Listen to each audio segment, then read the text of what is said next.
Well, the reality is that millions of college students have been displaced. In fact, as this broke, I just returned from a trip and got a call from my son who was at the University of Michigan, and we moved him out in the middle of the night, as did many, many parents across the country. And when we think about our college campuses, they really are ripe for a harvest. Even before this health pandemic, this crisis, we were seeing unprecedented response to the gospel.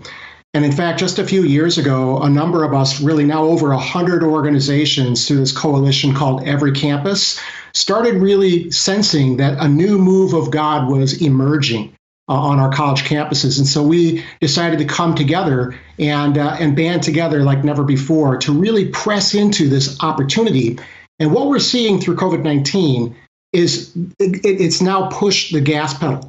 And we're seeing an unprecedented response from students across the country. But I believe it's really just the beginning. And what we're going to see as we come back into the fall and into the next school year is we're going to see an unprecedented move of God on our college campuses. I am fully with you, York. So many people today, I think, are watching this and they're overwhelmed, they're hurting. And it may strike them to hear how God is moving in this time. But I know you and I are in agreement that we believe this is a time of revival, that when some people see young people and they don't see hope, I think this is a revival generation. Can you speak to that?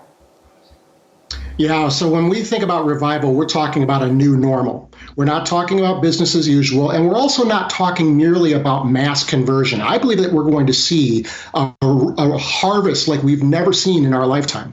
But revival is something more. Martin Lloyd-Jones, theologian, said that revival is days of heaven upon the earth. I mean, can you imagine?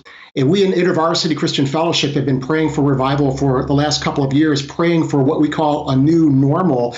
And boy, are we living in a new normal. And students have been displaced. And I want to speak to pastors. You have hurting students in your congregations, your virtual congregations now. They have been living through a season of disappointment. Many of them have been moved out, disrupted. They weren't able to say goodbye to their fraternity brothers, sorority sisters, their friends, and some of them forever, because they're going to graduate and go to different parts of the country and even the world. And what we should be doing is caring for our students, but also challenging them to step into a unique opportunity to see something unprecedented. I believe that what we're going to actually see as college students go back from this health crisis, and they will, all right, the university world will survive this, but we're going to see an unleashing of new evangelists. In fact, as I was meditating about our time here this morning, I was thinking about Acts chapter 11.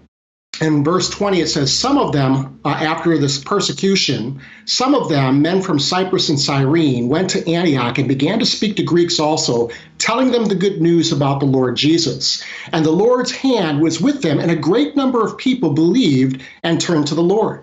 I believe that as college students go back, we're going to see students, women from OSU, sharing the gospel with Wolverines at the University of Michigan.